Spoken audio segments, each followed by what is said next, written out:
This is all about kind of matching up expectations with reality. So I thought it might be a good fit.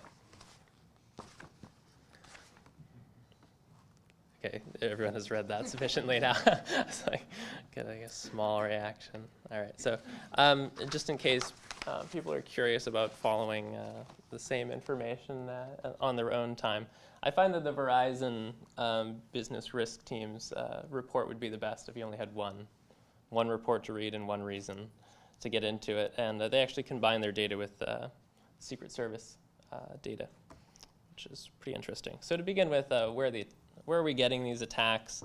What types of attacks are we dealing with? It turns out we're looking at malware and hacking. And malware has a couple purposes. It's enabling prolonged access, it's capturing data, and it's furthering the attack in some manner. There obviously are other ways that data can be extracted, but this is sort of a primary means of extracting it. And an interesting way of looking at this same information is that the common perception of hacking is that it can be something that's patched up, that's something that can be dealt with security updates. And the Verizon study does a good job looking at trends and how patching has any effect on this type of malware and hacking attack. And they find that they didn't have a single confirmed intrusion where they exploited a patched vulnerability. So active security is much more important, things like monitoring networks. And when you're using techniques like SQL injection or stolen credentials, you can't capture that with just some sort of virus scanning capability. So this is bad. This is looking at attack difficulty. And as you can see, the combined low and basically no skill attacks are accounting for a substantial amount of the attacks. But I guess the good news that can come from that is that some work can be done to easily reduce the number of breaches that are happening, because presumably these are things that can be easily fixed and for not that much money. Oddly enough, the part that's in red that says 87%, the highly skilled people are extracting the most information.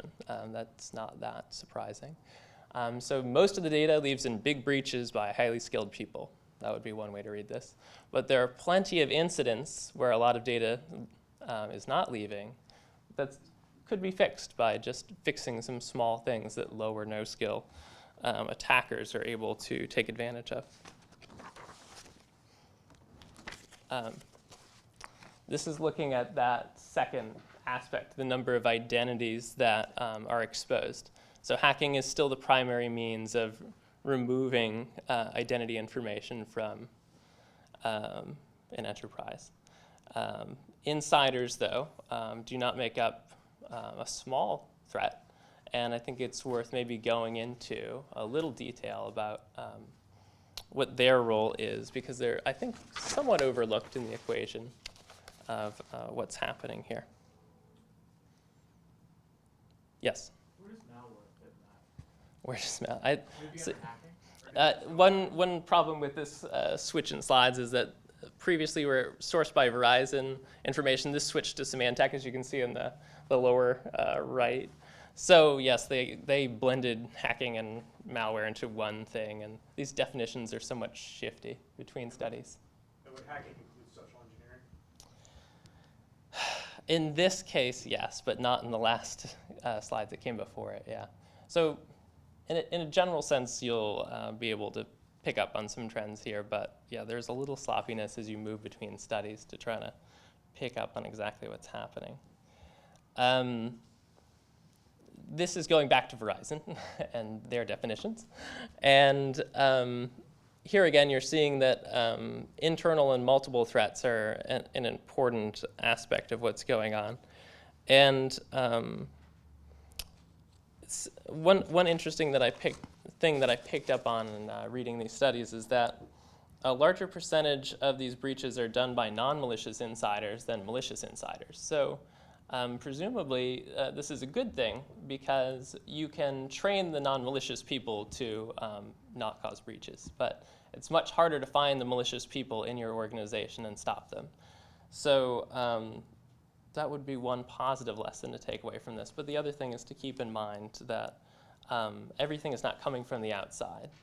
There is a role for watching what's happening on the inside of your organization.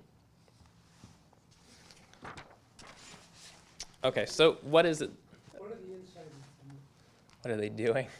I mean, so what types of data are they? Find out stuff, or they stealing stuff? Well, they're stealing things, yeah. And the types of things that they're stealing are somewhat addressed by this slide, though it's almost always follow the money.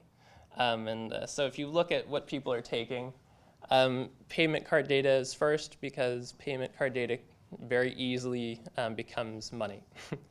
And if you go all the way to the bottom of that, national security data, not often taken first because it's hard to get to, but second because who you're going to sell it to. It's not, the biggest market in the world to just go out in the street and sell your national security data. So that's probably almost. No, I just still thinking. Very low percentage of personal information. It's an interesting thing to read. So yet again, you've got a breakdown between the percentage of breaches and the percentage of records lost. And it's kind of interesting to try to get your mind to look at it both ways. Red is percentage of records. But payment card data and bank data seems to be the biggest target. Here again, this is a last look at just the causes and where people are being hit. I don't think this is the most accurate graph that's ever been made because there are some issues with the financial services companies are, for one, holding large amounts of data for a long time, and they have payment card information, so great, they do seem to be a great target. But they also have stringent reporting requirements, and what we're looking at is reported events. And I think everybody has a good sense for the difference between reported events and just breaches that are happening, and there's a good difference in those numbers. So the people that have to report the most would most likely be showing up as the largest number of people in industries that have had breaches. But it gives you some sense for what's going on. I'm sorry I'm trying to move through these quickly when you're sort of like crunching the numbers in your head, but it's just there's a lot of red and blue and things are happening, but hopefully it'll provide some value for you. And then I'm going to just briefly go through just a couple aspects of cost using the same materials. And we can get into a little analysis of this data breach area with SARI. A general trend, over time things cost more. And that is true of data breaches as well. But there are a couple factors that affect whether a particular breach is going to cost more or less. One factor that makes something cost more is lack of experience. If you haven't had a breach before, it tends to cost you more to deal with it because you don't have the relationships in place and the processes in place. Things that make it cost less, effective security is one, but one that's more interesting and talked about more in these studies is the amount of time you take to respond to a breach. So a slow response time costs less. It's not that surprising, but there is a good amount of data that people are responding fairly quickly because of sort of the urgency with the press and everything that seems bad about a breach happening makes you want to react quickly, but you can overspend by reacting too quickly. And then what are these costs? There's a breakdown between direct and indirect. I could give you a little more detail about what's direct and what's indirect, but these little phrases kind of summarize it.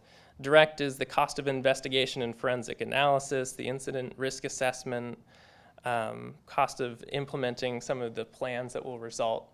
But the indirect, most of it is customer churn. I mean, that's the worst part of all this, and the damage to your brand, things like that. And if you look at that proportional comparison, it's actually quite an impressive difference.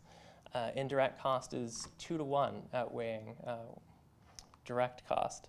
So something to keep in mind.